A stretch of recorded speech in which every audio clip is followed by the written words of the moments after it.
This is our back garden vegetable plot.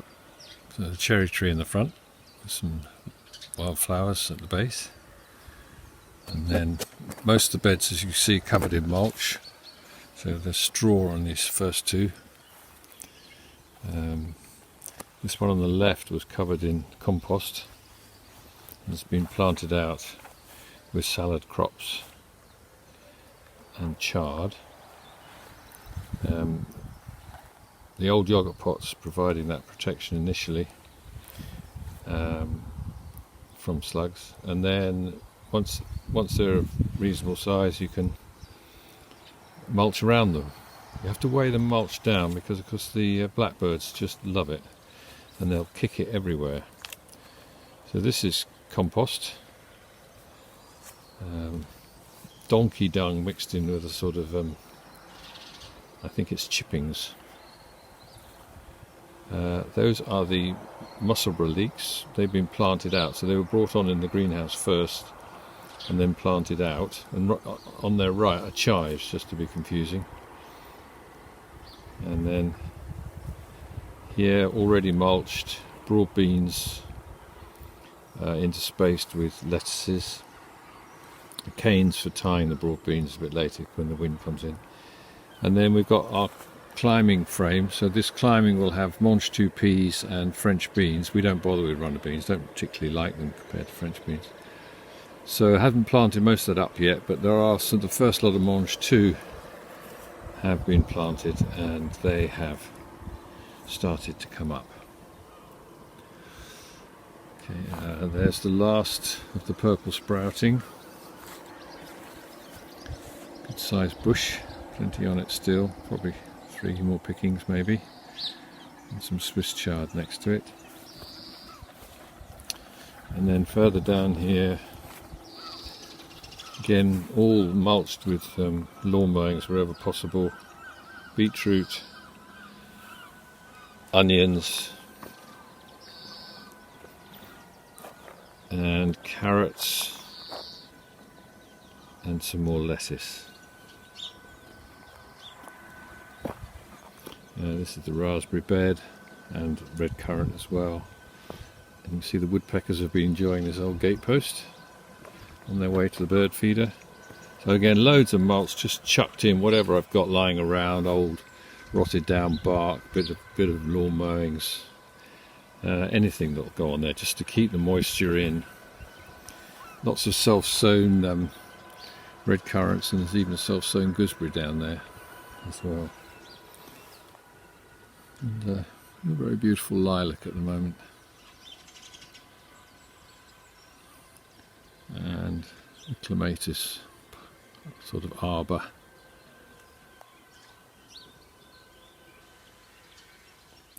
So this was the old veg patch, which we retired from about 4 or 5 years ago, but covered everything over in black plastic.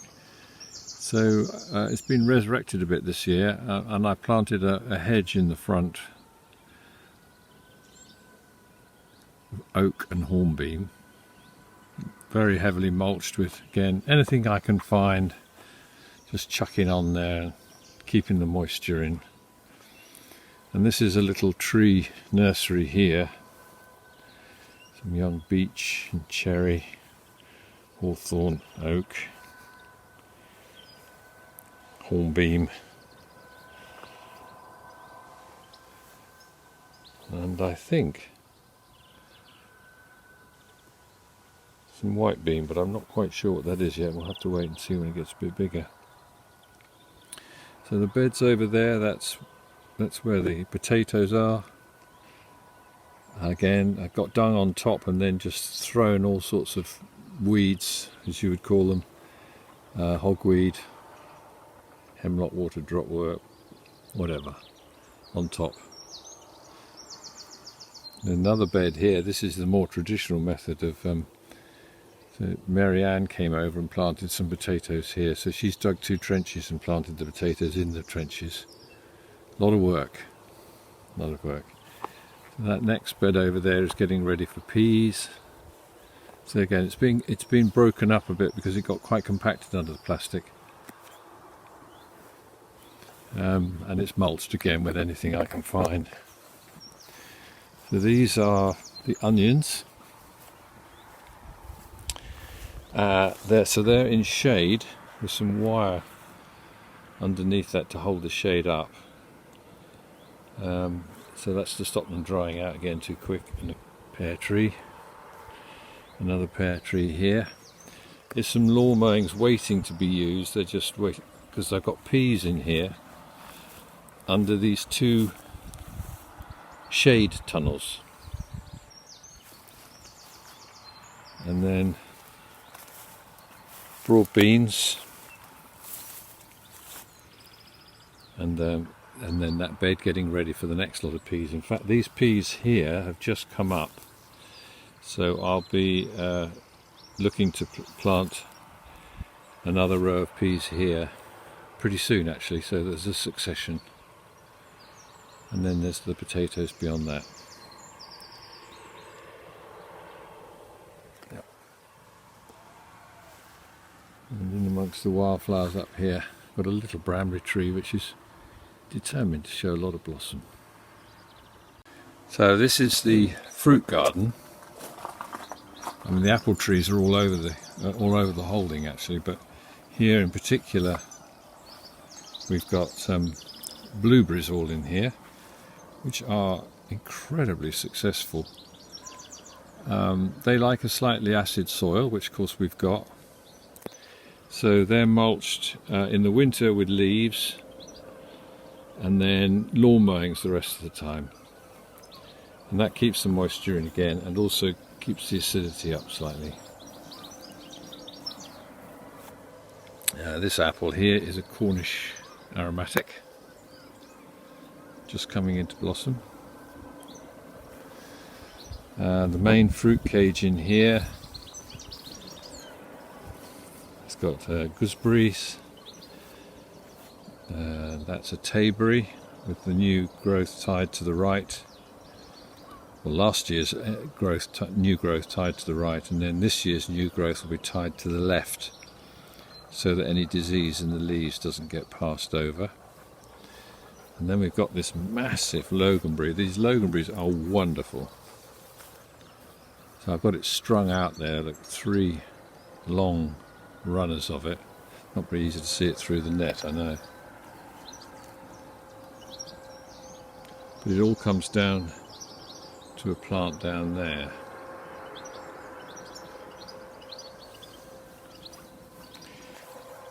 Again, everything heavily mulched in here with straw, so there's no mat under that, that's just straw. And then the black currants. And then there's another loganberry which is self-sown, and I've trained that up.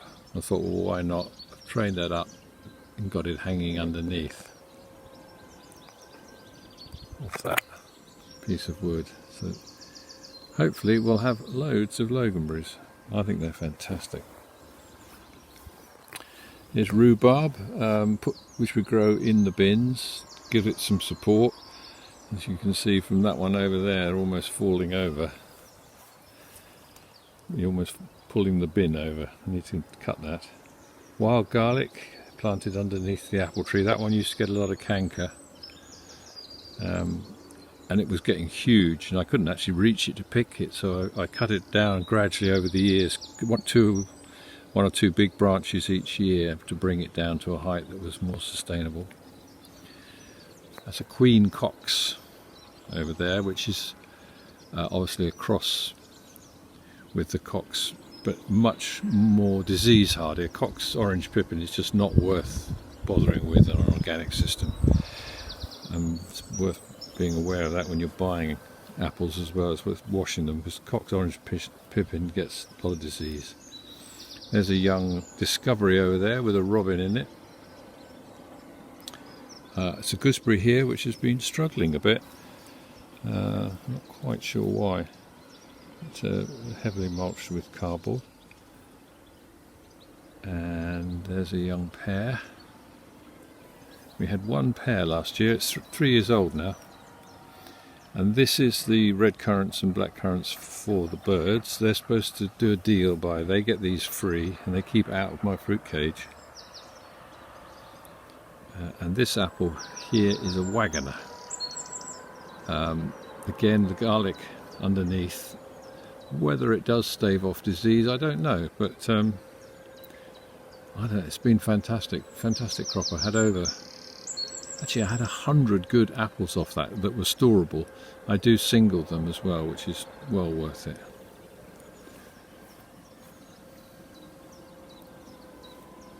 So that's the fruit garden.